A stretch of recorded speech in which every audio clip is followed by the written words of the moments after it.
If you have been following me for any length of time whatsoever, then you know that I insist on a good amount of comprehensible input, meaning reading and listening in your routine to truly progress to fluency.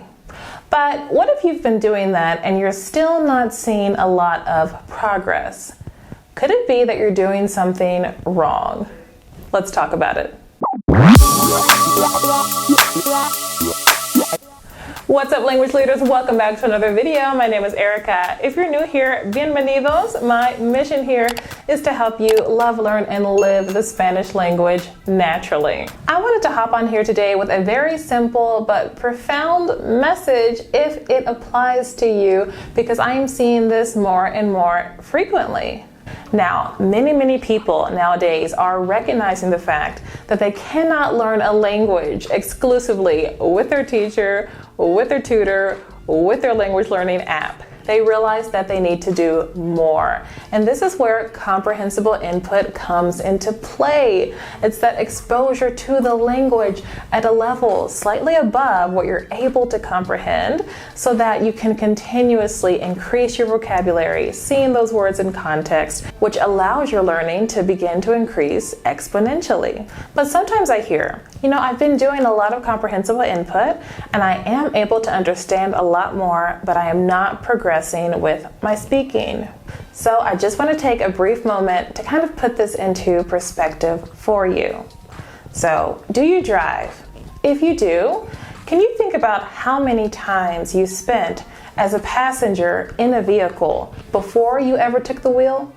How many times did your parents or the bus drive you to school? How many times did your older brother, sister, your older friend who had a driver's license take you to the mall, to the movies, anywhere? We're talking about hundreds and hundreds of times that you were in that vehicle as a passenger. Did you ever go on long road trips across country, spending hours and hours of time in the car? Most likely you did. So I'm imagining that the first time that you took the wheel to drive yourself, you were feeling 100% confident. You got in that car, you didn't need anyone in the passenger seat guiding you, giving you pointers. You were good because, after all, you'd spent a good amount of your life in a vehicle, watching, observing, right? What, no? So what are we missing here? Well, as many times as you spent in the passenger seat watching someone else turn on the engine, put their foot on the gas, put their foot on the brake, turn right, turn left, use their blinkers, stop at the stop signs, make decisions when other drivers weren't following the rules, you had still never driven yourself. And there was still a learning curve when you started to do so. Your actual driving skills didn't begin to increase until you started driving yourself.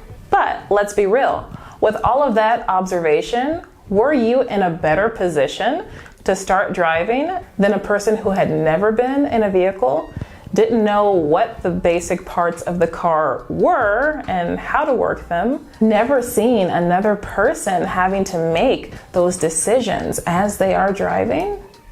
Well, of course you were. You were in a much better position than someone who had never had those experiences, and you likely did learn to drive a lot faster because of that. Do you see where I'm going with this? Including lots and lots of input in your routine is essential, but if you want to improve your communication, you have to include that output in your routine. Without output, your communication skills cannot improve. But does output only include speaking? Well, no. Writing is considered output as well.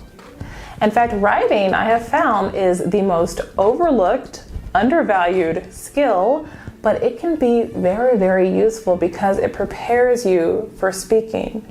You are still taking the input that you have absorbed and outputting it into your own thoughts, into your own words. And the great thing about writing is that you can do it in a controlled environment without any pressure, but still practicing how you would put those words into your speech. Is it absolutely necessary to output every single day in order to learn a language?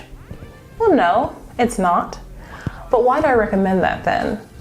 It's because you get into the habit and you avoid what I call the comprehensible input trap.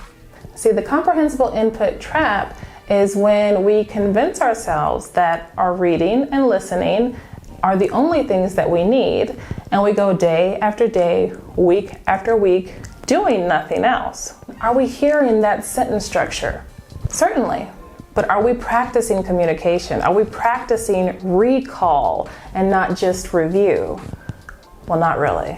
So if you make a goal of doing a little bit of output every day, you start to form a habit and avoid that trap of giving yourself too many props just because you're listening. I can speak to you about this so frankly because I've been totally guilty of this myself. Now, when we have really busy days, one of the easiest things that we can do is passively listen. And that is fantastic. It is so much better than doing nothing at all. But could you take just a few minutes when you get off from work, at your lunch break, to write 1 or 2 sentences even about what you heard? Could you even reformulate what you heard in a way that's useful for you, that are actually phrases that you will likely use in your everyday life, in your target language? It may take you 5 minutes to do that. It may take you 2 minutes to do that, but you maintain the habit of realizing that you must include some kind of output in your routine in order to continuously improve your communication skills. So that is why I challenge my clients who are learning Spanish to include input and output in their routine every day.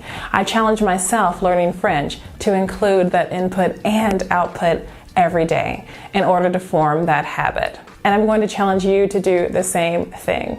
Now, if you want to check out one of my favorite language learning resources, which is one of my favorites for the very reason that it challenges me to reformulate sentences, create my own sentences, and include that output in my routine, then check out the link below for your free trial of Rocket Languages.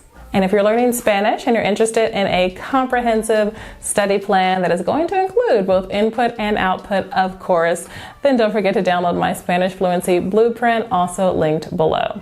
If you got value from this video, well, don't leave without telling me. Give me a like and subscribe so that you don't miss the next one. Until next time, language leaders, don't forget to go out and live your new language today. Bye-bye.